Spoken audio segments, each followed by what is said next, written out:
My biggest role model for stuff not to do and stuff to do was my dad. He built an incredibly successful sportswear business. He was making 12 grand a month on his base salary in the 80s, where you could afford a house a month at that price. And like, he was incredibly successful. Then he blew everything and went bankrupt for 5 million.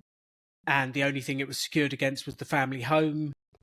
We were then doing car boot sales, garage sales to earn enough money to buy food.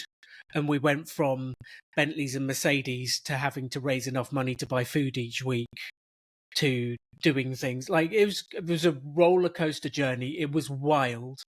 And a lot of those experiences have shaped who I've become today. Hopefully by choice. Now I'm a bit older, but in the early days it was not by choice. It was like, I hate what he did, I'll do the opposite. And then eventually I became a bit more mature, I think.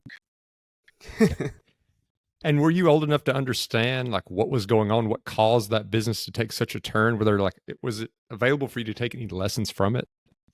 Not at that time. I was too young. I don't know, when it first happened, I was probably 8, 10, something like that. And you just see your dad staring off into the garden, wondering what to do with his world, and everything's changed. And they've told you money is not available. It wasn't till a lot later on that I'd had more conversations, I figured it out. He told me a little bit about it.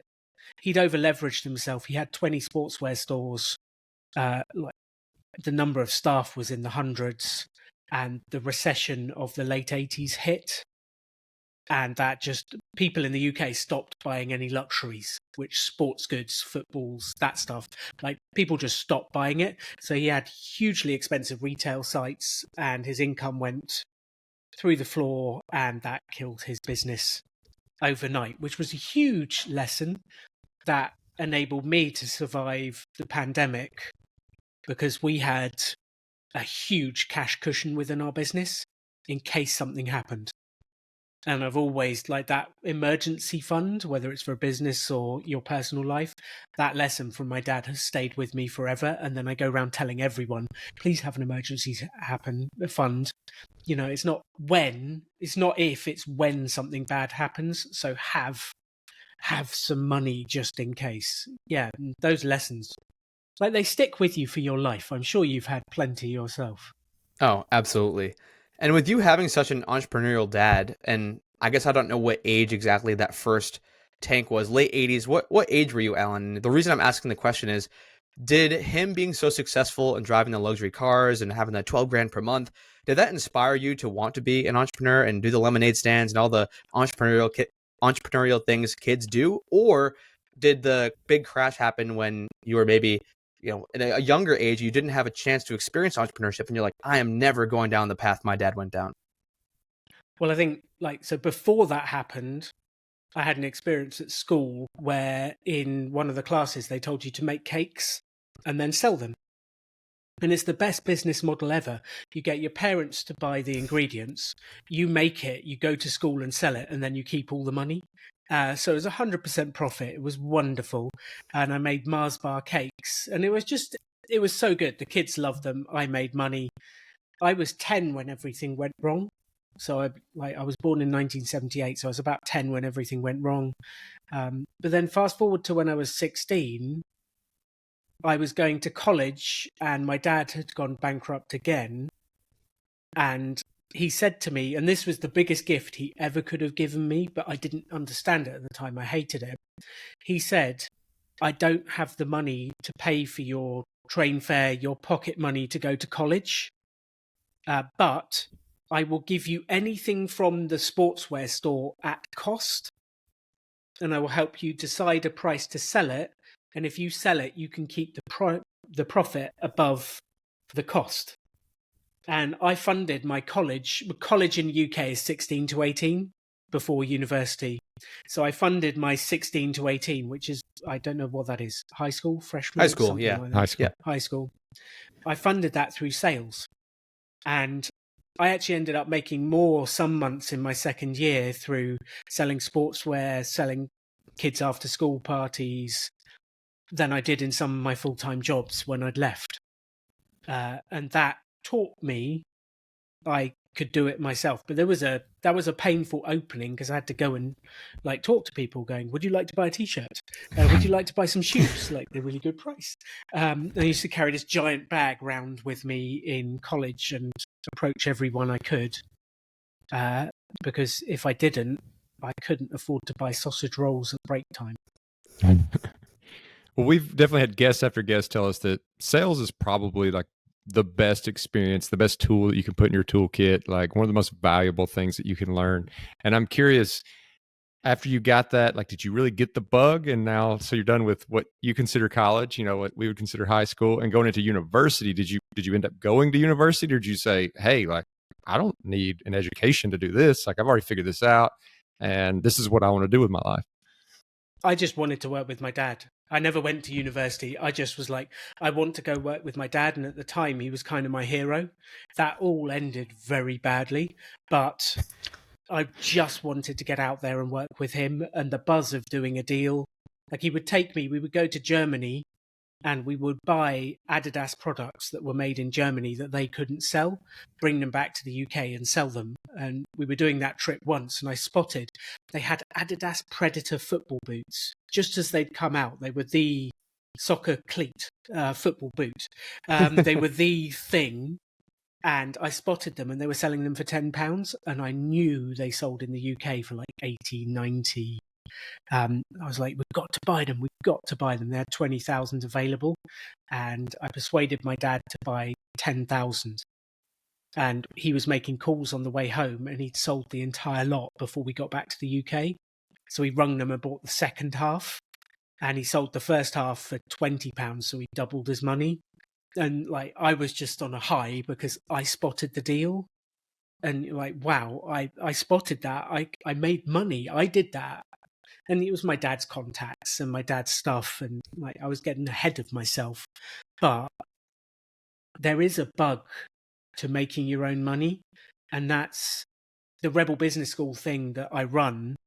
That's why we help people try to get to their first sale as quickly as possible, because there is a magic moment where you're holding $20 in your hand that you've made, and you're like, I did this.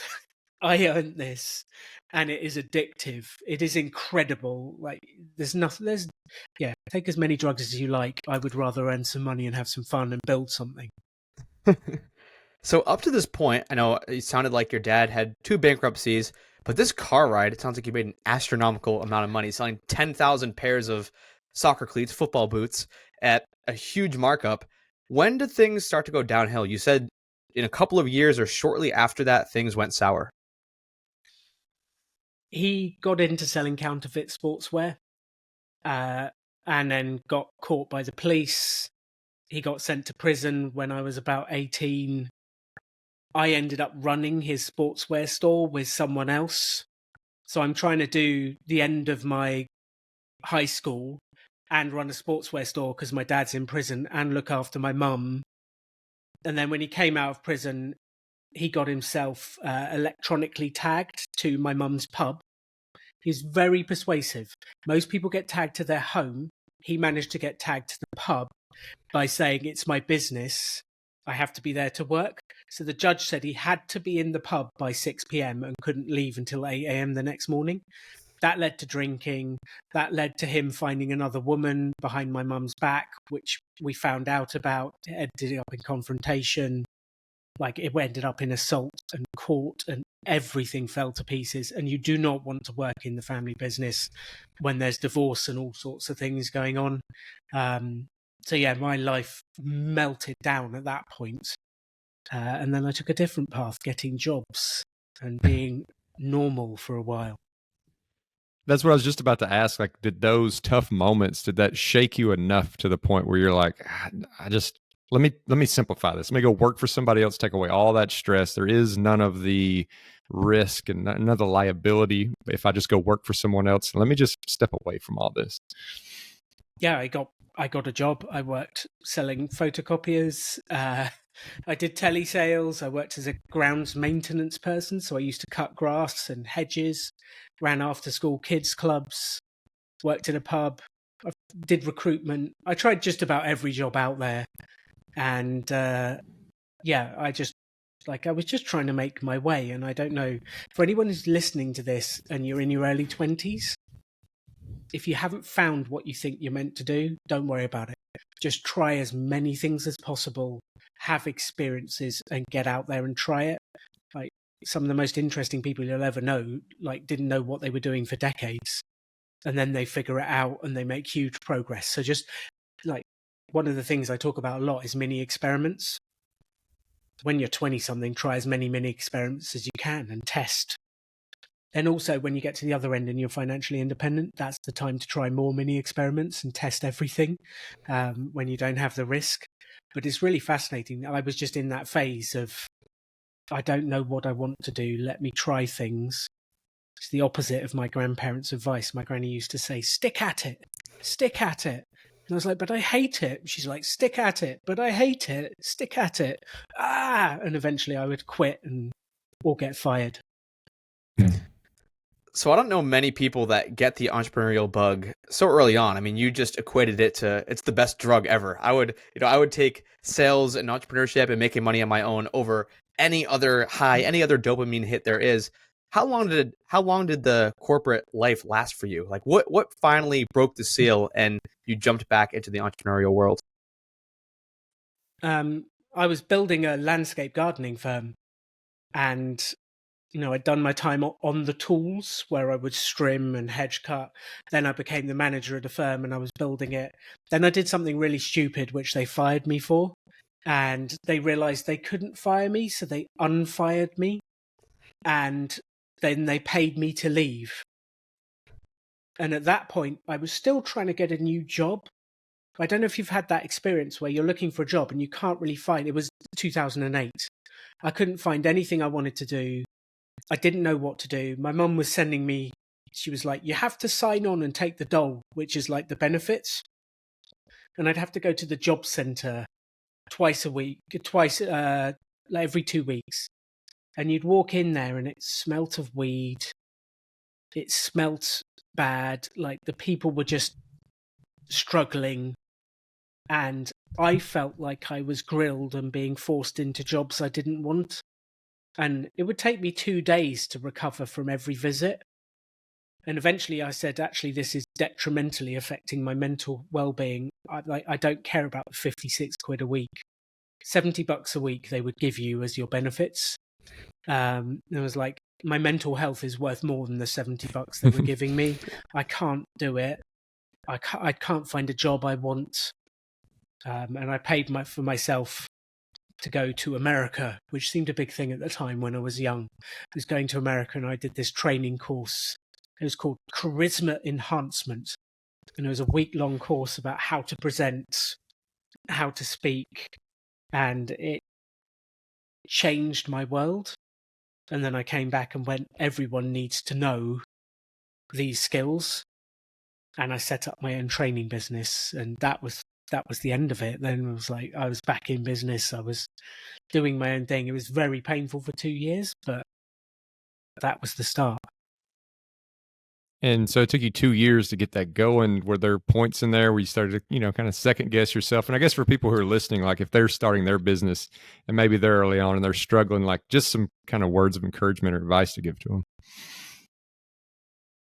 So if I found it particularly difficult, like I was trying to sell, I was shy, nervous. You probably wouldn't realize this now. Like, I'm fairly confident, but at the time I didn't like making phone calls. I was too shy to ring people.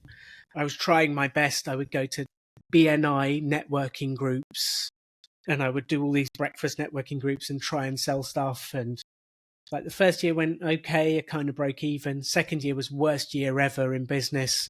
I was selling to schools. And it took me a year to realize schools didn't have any money. And one of a huge business lesson that I now tell to everyone: sell to people with money. Just like, you can pick any audience, pick an audience with money and then sell to them. And it was tough. And I think I had the cassette tapes and CD sets, Brian Tracy and different things that I was listening to. They were the only thing that kept me going. They kept repeating, like, it is possible. We have enough stories and testimonials to prove that creating an extraordinary life is possible.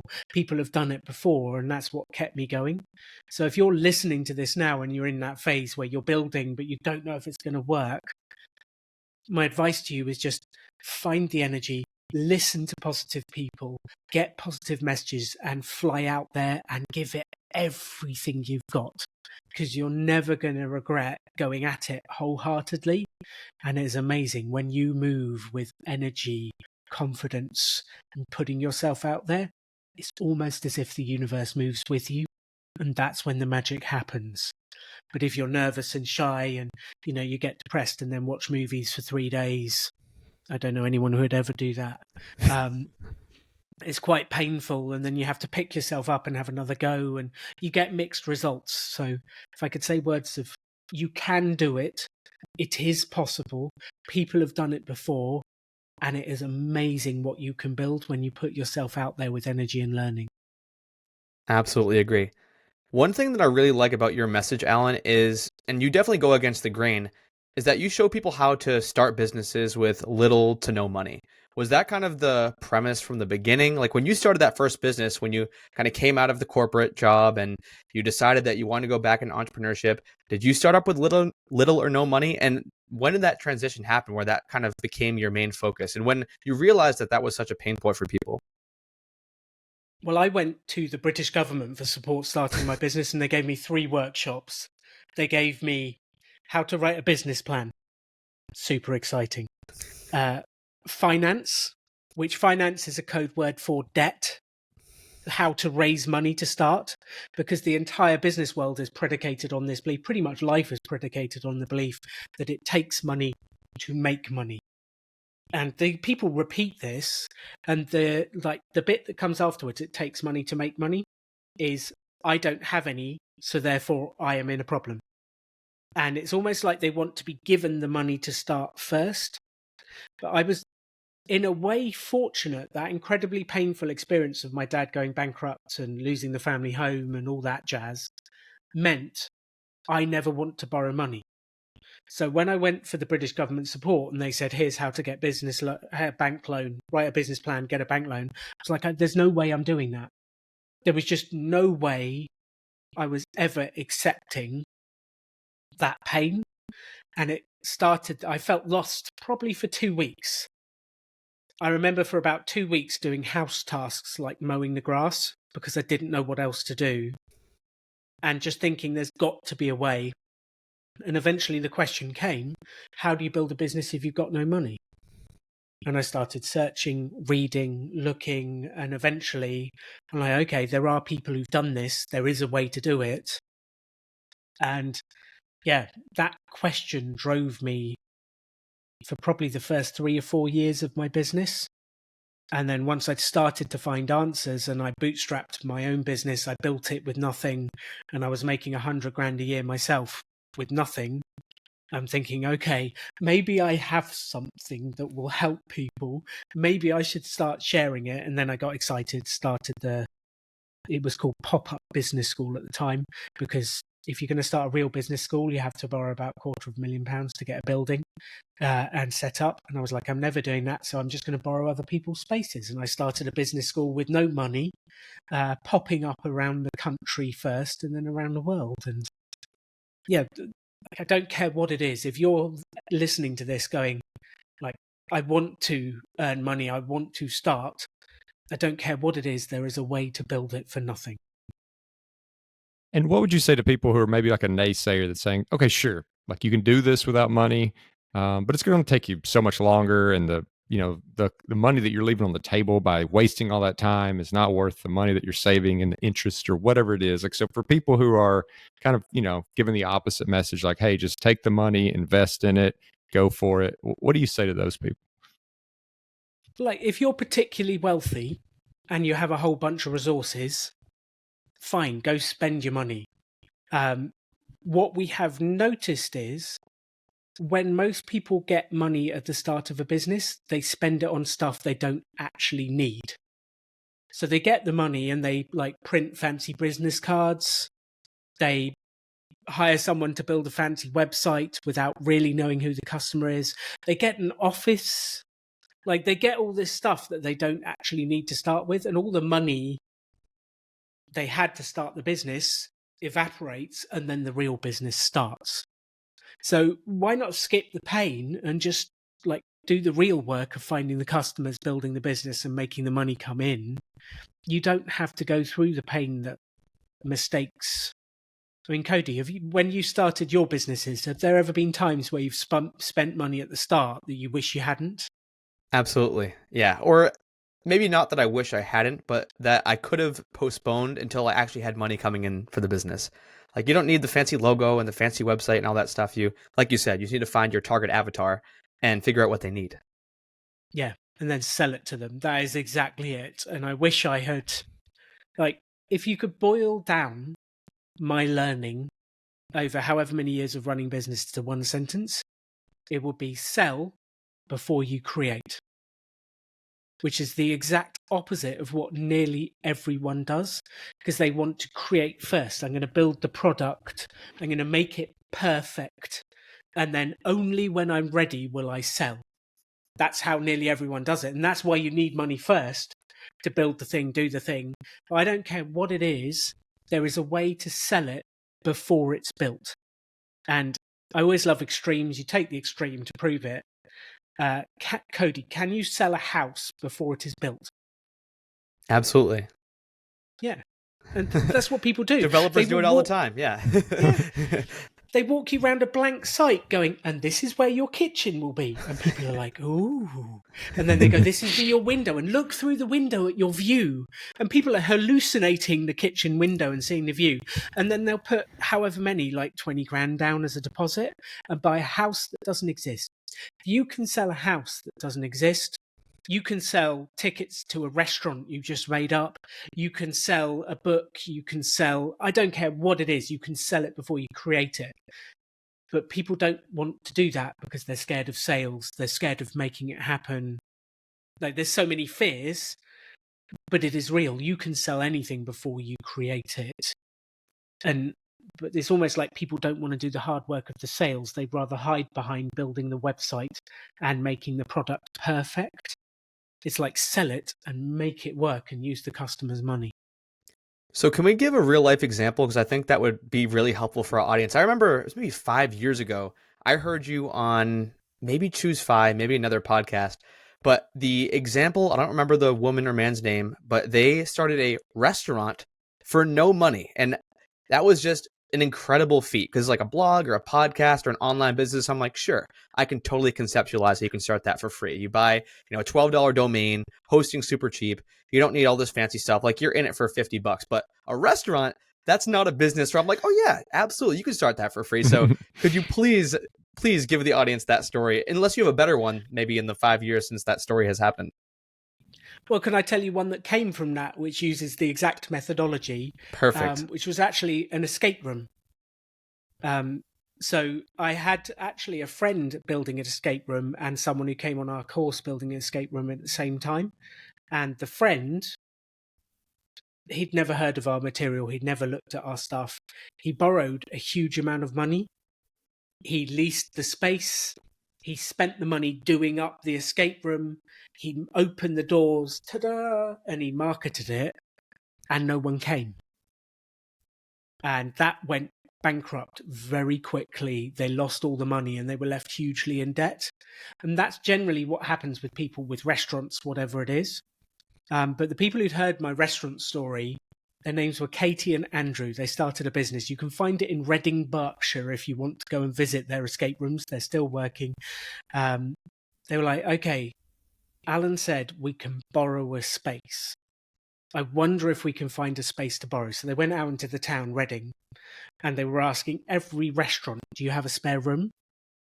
They were asking restaurants, hotels, the shopping mall. They asked everyone for space. And they were like, can we borrow a space? And we'll set up an escape room and then we can share the profits. We can do this. We can do this. How many times do you think they got rejected? A lot. 75. Like the whole day. Yeah. The entire day they were out there doing it. They were fully dejected and they were walking back to the car, and they walked past a hotel that is in Reading called Great Expectations. You can't make this stuff up, can you? They saw Great Expectations. They were like, let's try one more place. They went in, they asked, and they made friends with the guy behind the bar. They asked for the manager. They said, like, can we borrow a space? We want to borrow a space to do an escape room. It will bring people into your restaurant. It'll bring people into the hotel. You'll get customers. We'll get customers. And the guy was like, yeah, we've got a room. I don't know what to do with it. Do you want to look? So they took them round the corner, showed them this room. They ended up doing a deal to borrow the room for 6 weeks to do a pop-up escape room. Then they borrowed as many of the items as they could to set up the escape room in this room. I think they spent a few pounds, but it was hardly anything. And they'd already got pre-orders. Because if you know the dates of your 6 weeks, you can put it online and start selling tickets before it exists. So people will book into the escape room, you start taking the money. The escape room went really well. People loved the games, people loved the ideas, and they earned enough money in those 6 weeks to be able to afford the rent on their first place. Wow. Then they rented a place. Then every escape room they've built since, they have earned the money first and then used their own money to build the escape room. Maybe it slowed them down compared to leveraging, but there's no risk because you're doing it based on sales. And if you don't get the sales, you don't build it. If you do get the sales, you do build it. But you know if there's a customer. And you can do exactly the same thing with a restaurant. The restaurant example right at the start that you said about, the guy wanted to build a restaurant, but he didn't have the money. So he went looking around and he found a cafe. You know, sometimes you get the cafes that are open 7 a.m. till like after lunch, 4. Mm-hmm. And this cafe didn't have a nighttime business. So he went in and said, you know, I want to test my restaurant concept. Can I borrow the place for a week in the evenings and I'll split the profit with you? And he was able to borrow the restaurant. And you're borrowing a kitchen that is stocked with the equipment. You're borrowing the tables, the chairs. And he did it as a week-long pop-up event. He pre-sold the tickets. And I think his stroke of genius was he went to the restaurant owner before he'd even run it and said, here's your share of the profits. And the guy's like, this is amazing. I've earned money for my closed restaurant. They looked after the place. It went so well, they turned a week into 2 weeks. It turned into 2 months. He actually ended up doing that business there for 2 years to earn enough money to get his own space. But he borrowed a space. And I don't care what it is. You can borrow, you can barter, you can get something for free. You can, there's, like, it's unbelievable what is available to you if you ask and go out there with an open heart to give back at the same time. It's unbelievable. Yeah, and it's, you know, it's slightly different, but kind of this snowball methodology reminds me of, like, you know, where you're taking something and you build up a little bit and you get the next one. It kind of reminds me a little bit of, like, you know, in real estate where people are doing like a BRRRR strategy. Like, they get a little money, they buy a place, it's not really ready to go. They put some sweat equity into it, they get the value up, then they can borrow some money, it gets in, they go get that next one, and they can start to roll that over in there. And so people do it all the time with real estate. So it's a little bit different method. I'm sitting here thinking, though, like, looking through the lens of a lot of people who do, you know, want to get the product perfect before they start selling it. Like you said, I think a big fear people have is just like, they're going to kind of ruin their reputation, or they're going to ruin the brand image or whatever. Like, it's got to be so good. I don't know if you've got anything to kind of say to those people who are so concerned that they're going to, you know, kind of turn customers off because they haven't spent enough time and energy and money into the product before they start to sell it. And they're just afraid of putting out a bad product. Well, A, at the start, you don't have a brand to ruin. So let's get on with it. B, it's how much you care. So some of our biggest supporters for my business have been people that it's actually gone wrong the first time. And then I've been the one who's called it and gone, this has not gone well. I will do it again for free. I will give my energy. I will make it happen and I will fix it. and I fixed it. And I'll tell you what, the customers that it goes perfectly the first time, they come to expect it goes perfectly every time. The customers where it's gone wrong and you've gone back and you've fixed it, they can become your biggest fans. And sometimes it's actually useful if something goes wrong because you learn a lesson. And sometimes it costs you time, energy, and effort. But you learn so much, and those customers will become your biggest fans if you look after them. So I'd say, actually, it's useful things going wrong every now and again. If it always goes perfectly, you'll never learn the lessons you need to get to the level you need to get to. So get out there, push harder, make it go wrong, and then fix it. Be a upstanding character, give your energy, own that it went wrong, never hide it. Say, yes, this didn't go well. I am going to fix it. And people will forgive so much if you own it and make it right. So I don't see there's much to worry about. You will feel embarrassed. You will go bright red, you will sweat, and you will feel uncomfortable. But if that's the worst it is, put up with being embarrassed and learn something. So I remember how excited I was after hearing that restaurant story, and we covered one of them. And these are from a podcast episode. I think it was a couple years old. It was the 5 ways to start a business without any debt. So we talked about basically borrowing a space, like the restaurant example. They weren't using the space at night. The escape room example, the hotel room wasn't using a certain room. What are some of these other strategies that people can use to start a business with no money and no debt? Well, I guess number one is free. What can you get for free? You can build a website for free. It is amazing what you can find on free online. Some places will give you business cards for free.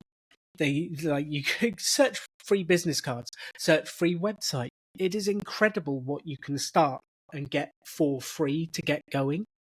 If you can't get it for free, can you borrow it? So what can you borrow?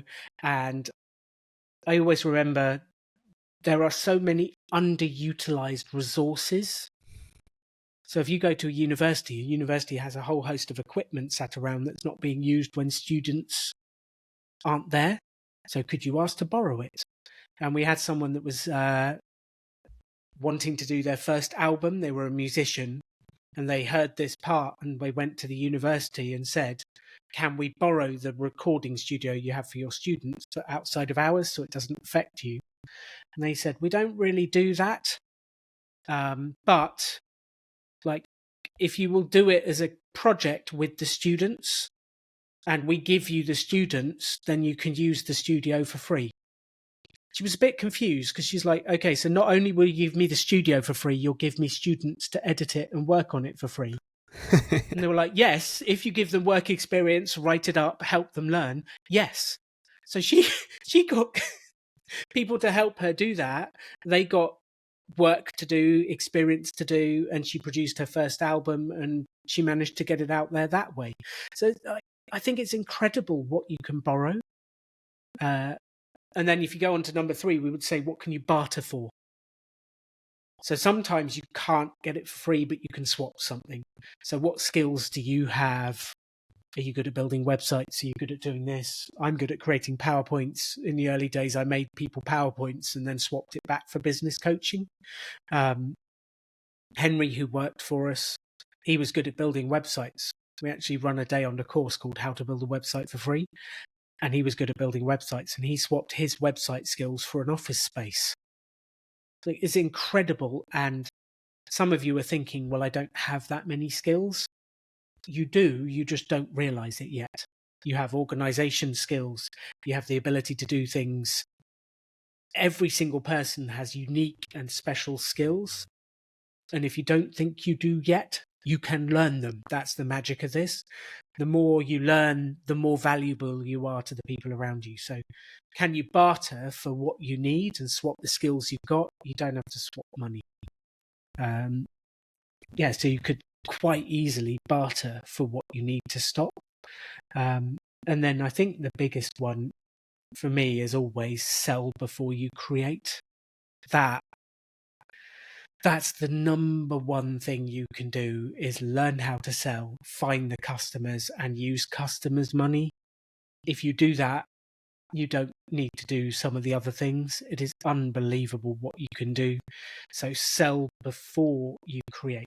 It's the exact opposite of what everyone does. Everyone's like, I must write the book before I sell it. It's like, well, you don't even know if there's a customer. How about we sell it first, then we'll write it. So I don't care what it is you've got. I really genuinely don't care what it is. An app, a house, like a tour of somewhere. Imagine you were launching a tour. You don't have to write the whole tour, put it on Airbnb experiences. You just need to write the outline, what you'll do, have a picture or two, and sell it. And if you get lots of customers, you'll go and run the tour. If you don't, what have you lost? Some time coming up with the idea and testing it. Then you can try a new idea. And I think this brings us to the concept of mini experiments. And if we could equate starting a business the traditional way by writing a business plan, which takes months, borrowing some money, building the product or service, spending all that money, like you're months and months into building a business and you've got a lot of debt. If it goes wrong at that point, that is called failing expensively and failing slowly.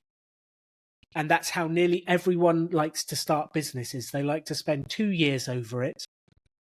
They like to go heavily into debt or blow a huge amount of money. And if it goes wrong, you've wasted 2 years and a lot of cash. The exact opposite is the philosophy we like to talk to people about, which is if it is going to go wrong, let's fail fast and fail cheap. So we haven't spent any money and we've done a mini experiment and we've tested it in 2 weeks and we got feedback that no one wants it. Great, we've saved a huge amount of time. Let's try another idea and try another idea. And then eventually you'll find you'll put an idea out there and people will go crazy over it. And then you've got something you can build. But at the start, fail fast and fail cheap. Run an experiment and get feedback.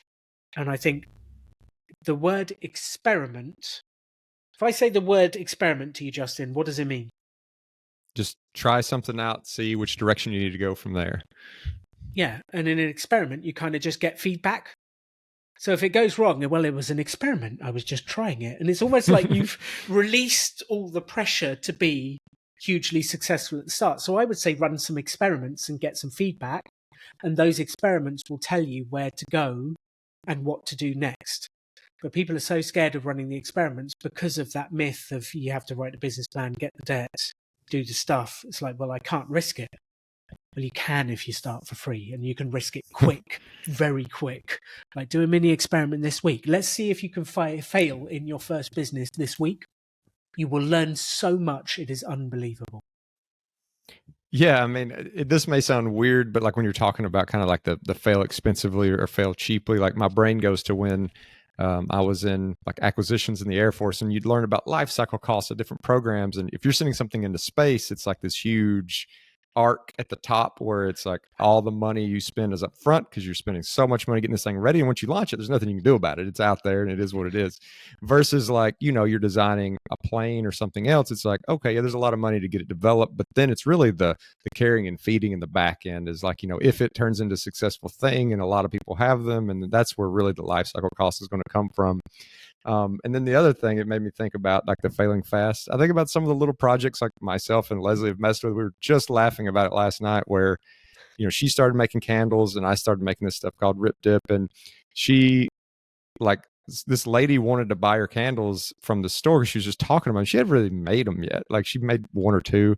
And so she ends up like shipping this lady like 50 of them, even though she'd never made them before. And it just went really, you know, it went poorly. Like, it's like, didn't know anything about like how to package them properly or the way temperatures were going to affect them, you know, whatever. Like, you know, maybe we should have done a little bit more of a mini experiment, like sent 1 to someone instead of jumping straight to sending 50. I did the same thing with Rip Dip. I sent the only time I've ever shipped it, I sent a whole case to this guy in Utah, and they were in like these little Jello shot kind of cups, and the, you know, the top row exploded, and it's like, but you like you said, you learn from it, you know, you learn from it. I love this experiment I did, and we look back on it now and it's like, okay, whatever. Like now we know, like, need better containers, need to worry about what time of the year it is with temperatures and that sort of stuff. So like you said, you learn from it. And I know that's a long-winded response to me getting back to like thinking about experiments about.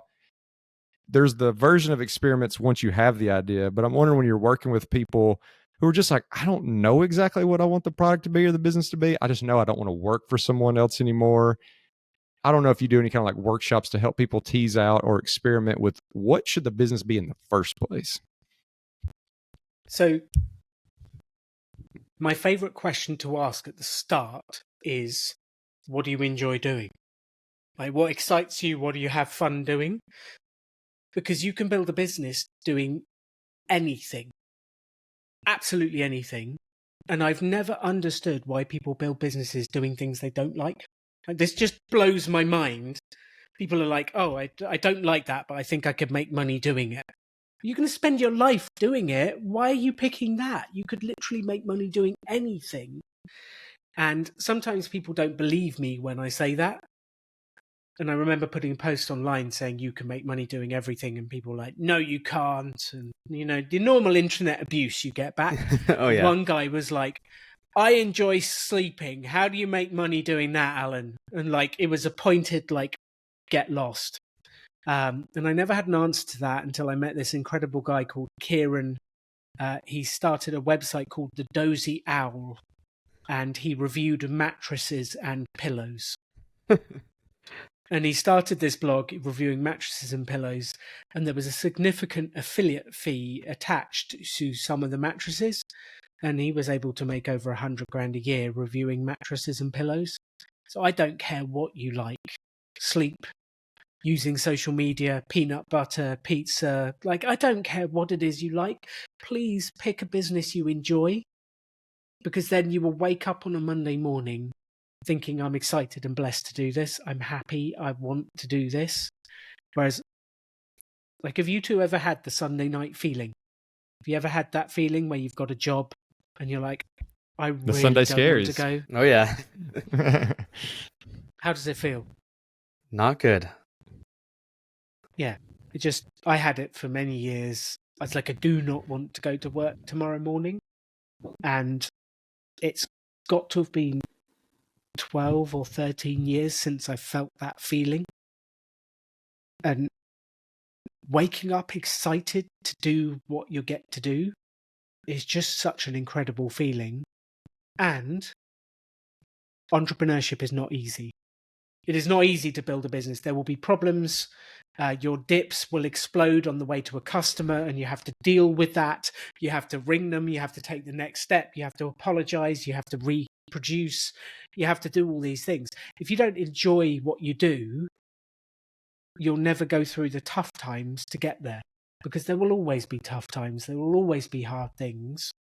But if you love what you do, you just kind of get up and do it. And it is incredible, the feeling. I wish everyone could feel that energy and excitement of like, I cannot wait for it to be tomorrow. I'm tired. I don't like being tired. Can I just keep going, please? And it just, yeah. So my first question is, what excites you? And let's start to figure out how we could make money doing that. And I think that's a lovely position to go from. So yeah, if you're listening to this, what excites you? Please watch the video for those on YouTube. That was awesome, Alan. Know what's funny? When you were talking about the sleep thing, I didn't know what direction you were going to go. My mom has gotten paid several $1,000s doing these like sleep studies where she's like hooked up to these machines, and I don't know, they have her do exercise or like eat a certain thing, and then they see how her body is affected. And she's made a few grand doing that. She just goes and like, you know, puts her finger in one of those machines that like takes your pulse or whatever. And so that's a pretty cool side hustle, but it sounds like Kieran's doing it on a whole nother level. Before we wrap this conversation up, ask where people can get in contact and all that good stuff, I am just always so curious. I feel like every time I talk to you, Alan, you have some new entrepreneurial thing. You definitely have not shaken the bug. You were like writing the movie script, and then you have all of these different events that you're organizing all over the world. So like, what have you been working on, I guess, this week? What have you been working on this week? What are some things that are coming down the pipeline? Oh, wow. Well, this week, I've just been in Colombia, where the Rebel Business School Columbia is using a new hologram technology, and they are projecting hologram trainers into prisons around the country to train inmates how to build businesses without debt, so that when they come out, they've got the skills to earn their own money legitimately. Wow. Because it's quite entrepreneurial sometimes doing illegitimate things. They've just chosen the wrong product. We'll move on quickly. But like showing them the skills to do that. So that's like a phenomenal project. And I've never seen the hologram technology where you can see the full person right in front of you. It was phenomenal. So we've been in Colombia helping them do that, helping them expand the business there. It's going to launch in Mexico soon. And yeah, I can't believe it was just basically a course to help people make money doing something they love. That was what it was.